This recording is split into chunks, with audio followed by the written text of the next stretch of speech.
بسم الله الرحمن الرحيم.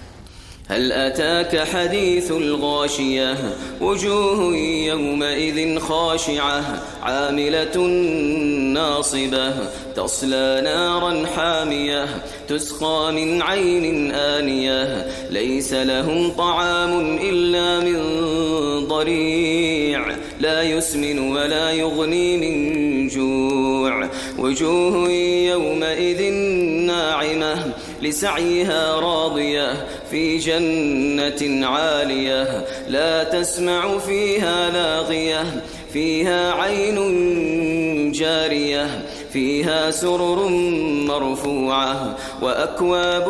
موضوعة ونمارق مصفوفة وزرابي مبثوثة أفلا ينظرون إلى الإبل كيف خلقت وإلى السماء كيف رفعت وإلى الجبال كيف نصبت وإلى الأرض كيف سطحت فذكر إنما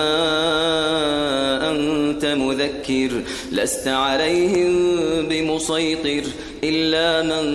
تولى وكفر فيعذبه الله العذاب الأكبر إن إلينا